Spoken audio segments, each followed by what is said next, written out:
Hey y'all, hey, it's Nyla and this is Girl What You Reading, and I know it has been 2 months since my last video. You guys have got to be freaking out, but remember, I just told you guys that I have been doing way too much. My life has become way too busy, and we're gonna take that as the reason why I have not been on. But guess what? I have still been reading. So today, I want to tell you all about the exciting books that I've been reading for the last 2 months when I've been neglecting you guys. I'm so sorry. I'm so sorry.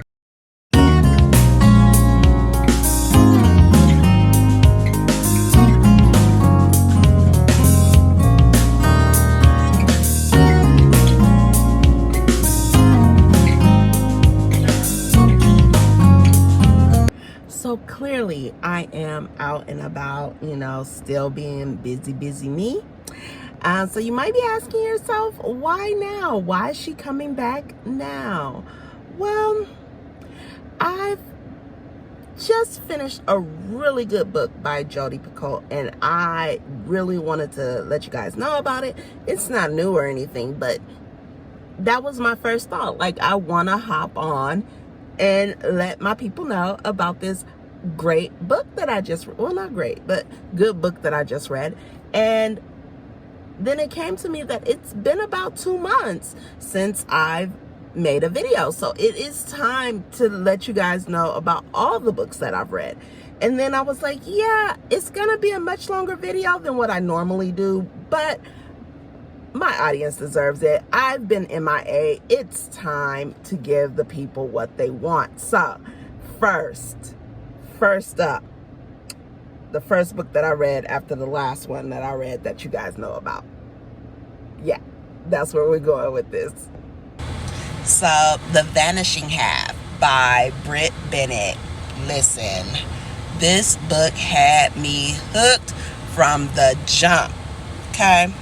Twin sisters, light skin, southern, and running from a past that never really lets go. One disappears and starts passing as white, as you do when you're that fair-skinned. Why not? The other comes back home with a daughter and a lot of baggage, a lot of unanswered questions. It's a lot, okay? So this setup was so good. So good. I was locked in. I love a story that messes with identity and legacy and all the messy family drama. Like, it was so good. Britt Bennett does not shy away from the hard questions. Like, who are you? When did you decide to be something other than what you were raised to be? Those types of questions that you really got to think about, those deep, thoughtful questions. That said, some of it dragged. Like, not a full-on snooze, but a few chapters had me checking how many pages were left in the book, because I was just like, okay, I get it. And some of the side characters, very much filler energy. You know what I'm saying? Like, didn't need. But the writing is amazing. The themes are deep. And the way the story jumps through time, and it actually worked, right? It wasn't bad. And once I got the rhythm of it, it was okay. It made me sit with some real questions, though, about how much of our lives we actually choose versus inherit. Like, how much of this is inherited, right? So I did give it 4 stars on Goodreads, but if we're being completely honest, it's more of a 3.5 for me. I bumped it up because I didn't feel like it was that bad, but it wasn't that good either. So we went with 3.5 stars. So up next is So Many Beginnings by Bethany C. Morrow. This was a book club pick, and we were all just super hype about it because it was advertised as the Black Little Women, and love the classic. So wanted to definitely dive into this one. And I mean, you can't just throw that comparison out there and not deliver, right? So was really hyped about it, really ready to get into it. And yeah, so here's the deal. It is set in a free people's colony during the Civil War, which is such a cool and important setting that, the original is also set during that time period. So setting was on point. You've got 4 sisters, all with their own dreams and struggles and their own story. The story centers with Black girlhood, Black resilience, and family ties in a really heartfelt way. But if you're coming in expecting Little Women with just melanin added, no. The vibes are completely different. It's not a retelling in the traditional sense. It's more like a reimagining with nods to the original, nods to those characters, but it's not the same at all. It's not the same emotional beast or structure. It's different. I still enjoyed it. I still enjoyed it though. It was beautifully written and gave us a slice of history we don't often get to see, in fiction. Usually when they're talking about the Civil War period, they're talking about the white side of things, right? And once you let go of the Little Women expectation, I was able to appreciate it for what it was. So I did give it 4 stars. It wasn't quite what I was looking for, but it was still a solid read. So 4 stars. 4 stars on this one. I'd pick it up again. It wasn't terrible. Just not what I was looking for on that one.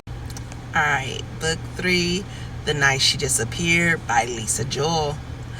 I went into this one expecting a twisty, dark mystery, some mess I could get lost in, because that's what Lisa Jewell is known for. And to be fair, the setup is good. A teenage mom goes missing after a party in the woods, and a year later someone finds a dig here sign in the garden. It's creepy, right? Very creepy. But the vibes were giving true crime podcasts meets Lifetime thriller. It had alternating timelines, multiple point of views, and enough red herrings to keep me guessing for a while. But y'all, it dragged. It took forever to get going, and when the twist finally came, I was like, oh, that's it. It wasn't bad, but it wasn't great either. Just middle of the road suspense with a nice cover. Like, the cover was beautiful. I gave it 3 stars. Would I recommend it? maybe if you like your thrillers on the slow burn side, but for me it was just meh. You know, I don't know. Lisa Jewell has just not been hitting for me lately, and it's depressing because I thought I was a fan, but apparently I only like 2 books. So I guess we'll see what comes from my next read of hers. But honestly, I am doing a challenge where I'm trying to read all of her books, but we'll see what happens, because right now, these last couple of ones that I've read, it just has not been it. So we'll see. Okay, now this one I have been waiting for.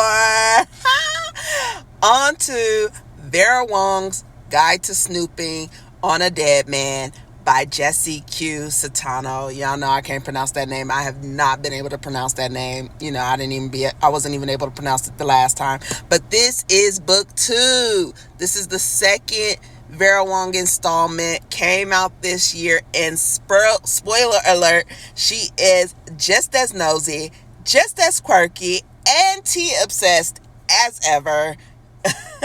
This book, y'all, Vera's back in her cozy little tea house when, surprise, another dead man. Another mystery that she must solve. But here's the twist.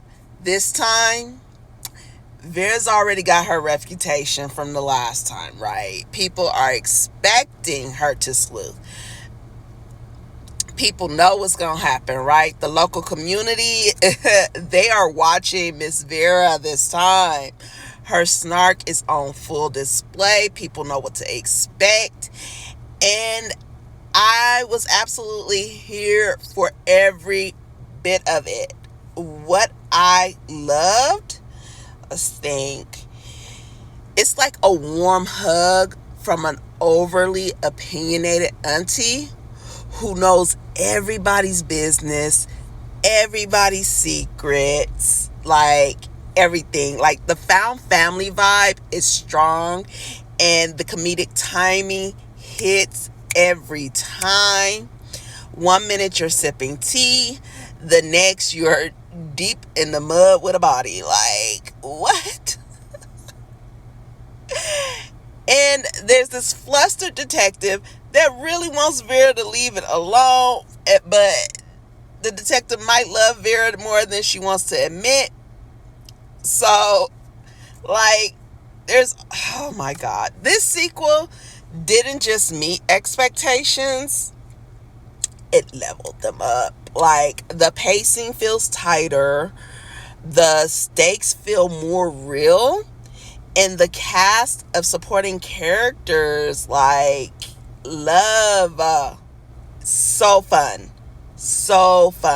You can't help but root for Vera, even as she's barging into crime scenes and lecturing people she suspects. But Vera suspects everybody all the time, so she's always lecturing. So yeah, this is a solid 5-star read for me. It's charming, it's funny, and it is exactly the cozy mystery that I needed, especially after that Lisa Jewell one. I needed Vera. Now Vera has aged like fine tea, strong, a little sharp, and totally addictive. Like, this one I would definitely recommend, so y'all go grab it. Next up is All Good People Here by Ashley Flowers. Now, listen, I went into this a little skeptical because celebrity thrillers can be hit or miss, but this one actually delivered. It's about a journalist who returns to her hometown to care for her aging uncle, and surprise, it drags her right back into a decades-old murder case that still haunts the town. So you've got small town secrets, shady neighbors, and a girl who vanished under familiar circumstances. Let's just say that. I was flipping pages like, wait, what? Wait, what? The writing isn't super flowery, but it's punchy, fast-paced, and gave me serious true crime podcast vibes, which you guys know already I love. So this makes sense because Ashley Flowers is the host of a podcast. So clearly, it's going to give you those podcast vibes. The only thing holding me back from a full 5 stars is the ending. So no spoilers, but let's just say it left me with questions like, ma'am, that's it? That's it? So I gave it 4 stars. It is a solid mystery, fast read, and definitely worth picking up if you like your thrillers with a side of hometown drama and a few jaw drops along the way. So yeah, let's pick up All Good People here. You guys are gonna enjoy it. Okay, next up is Fake Around and Find Out by Mia Heinzelman. It's a weird last name, and y'all know me and last names. But honestly, I'm still kind of struggling with this one. It's got all the ingredients: fake dating, old high school crush, trailer park setting, small town drama. Gemma and Logan were cute enough, but the whole thing just felt like a story I've heard before. Nothing really new. Nothing that grabbed me and made me feel like this one stood out from any other story that I've read with the fake relationship trope. Like, it wasn't bad. I wasn't mad reading it, but I also wasn't excited. The chemistry was light, the plot was predictable, and everything unfolded exactly how you'd expect. It's given comfort read, but not one I'll remember a month from now. So I actually had to go back and figure out what it was even about, because again, didn't remember it after a month. So yeah, not great, not terrible, just kind of there. I'm giving Fake Around and Find Out 2.5 stars. It wasn't awful, but it brought nothing new to the table. I've read this story before, just with different characters, different names, cute in moments, but forgettable overall. So I don't know about that one, y'all. If you like cute little stories like that, maybe it's for you. Okay. Yeah, 19 Steps by Millie Bobby Brown, and this one, not it, right? I picked it up because, let's be real, I'm a fan of Millie, period. I was curious. I love her as an actress. I love Stranger Things. So I thought, why not, right? It's got to be good. It's Millie. Millie's awesome. But then I found out it was ghostwritten, and suddenly everything made sense, because y'all, I was bored, beyond bored with this one. The story fell flat, the pacing dragged, and honestly, I didn't connect with her. I did not connect with these characters at all. I didn't get it. It was not for me. It had the bones of a meaningful historical fiction, but the emotional impact just wasn't there, and I really wanted it to be. It read like something trying really hard to be heartfelt and literary, but it never got off the ground. It didn't do it. So yeah, This one was a letdown for me. It had been on my TBR for a very long time, and it should have stayed there. I gave it 1 star, and that's really me being generous because I finished it. But Millie, get a better ghostwriter. All right, y'all, book 8 is The Crash by Freida McFadden. And listen, if you've been around here with me for this long, you already know I am a Freida fan. So of course I was excited for this one to come out. It came out a little bit earlier this year, but it took me forever to actually pick it up and read it. But when I finally got into it, totally worth the wait. You've got a tense, snowy setup, high stakes survival, and all the twisty psychological goodness Freida does so well. The pacing keeps you locked in, and just when you think you've got it figured out, nope, she pulls the rug out from under you. And again, it's Freida, right? So a lot of people said that it was predictable, but there is no way you knew who the real villain was of this story. It's the kind of book that has you flipping pages late into the night, muttering, what is happening, in the best way. It's classic Freida. Pregnant woman, stranded, rescued, and then she starts panicking because she doesn't know the people who rescued her, and she thinks it's one thing, it's really not. You, the audience, do know that it's not what she thinks it is, but she doesn't know that it's not what it's classic Freida for you, right? And then at the end, there's that one little twist that throws the whole thing completely left. Definitely something that Freida does so well. So I gave this one 4 stars. It's not my absolute favorite of hers, but definitely one I'd recommend if you're in the mood for a fast, suspenseful, can't look away kind of read. It is classic Freida. So if you are a Freida fan, you will enjoy this one as well. Okay. Next up, y'all, is A Good Mom's Guide to Making Bad Choices by Jamila Mapp and Erica Dickerson. It was a book club pick, and honestly, I enjoyed it for what it was. I really did. This one's part memoir, part manifesto, and full of that raw, unapologetic energy from the Good Mom's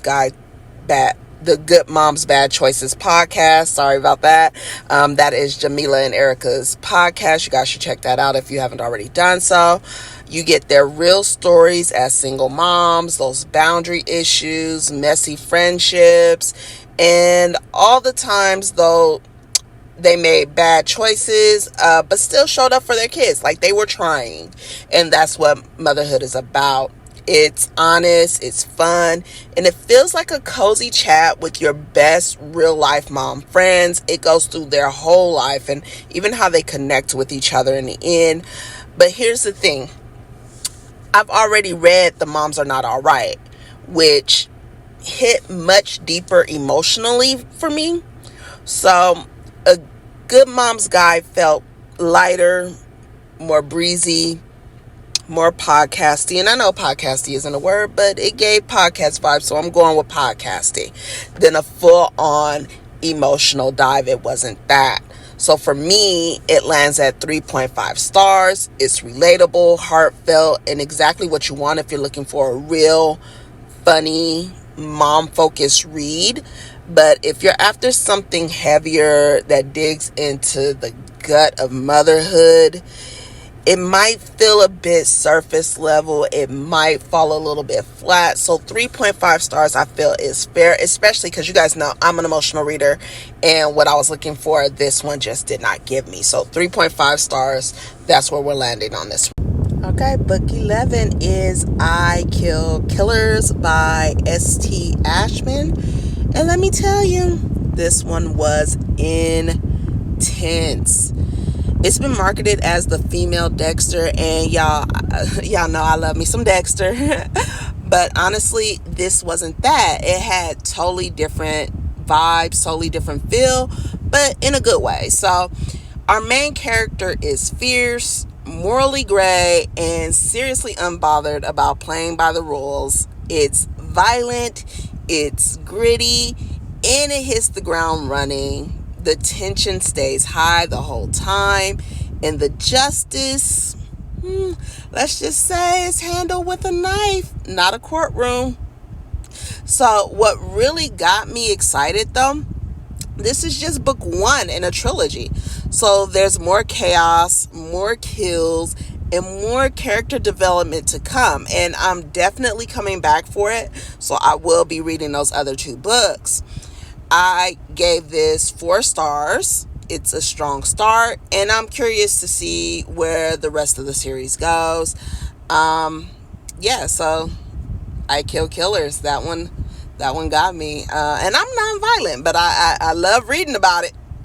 All right, next up is the Southern Book Club's Guide to Slaying Vampires by Grady Hendrix. And y'all, this one was wildly unexpected in the best way. This one was one of my 25 for 2025 reads. It's giving PTA mom meet horror movie energy. Like, what if your neighborhood book club had to go full Buffy the Vampire Slayer, but with casseroles and passive aggressive Southern charm? Like, it hit on racial issues, it hit on societal issues. I mean, this book, the mix of horror, dark humor, and social commentary, it hit just right. Like, it was creepy, it was campy, and it had me side-eyeing every friendly neighbor for a minute. Like, really? That's what we doing? I gave it 4 stars. It's not perfect, but it is super entertaining, and it kept me flipping pages. So if you like your horror, and y'all know I can't say that word, but if you like it with heart and maybe a little blood on the porch swing, you'll want to check this one out. This one was good. I really enjoyed this one. Okay, book 13 is Untethered by Angela Jackson Brown. And listen, this one had some really strong moments. It's got that rich, layered historical fiction feel with themes of grief, identity, and family woven throughout. The writing is thoughtful, and the emotional depth is definitely there, but the pacing, it's a slow burn, and at times maybe too slow for me. So I appreciated the story and the voice behind it. I did, but it didn't hit me as hard as I thought it would.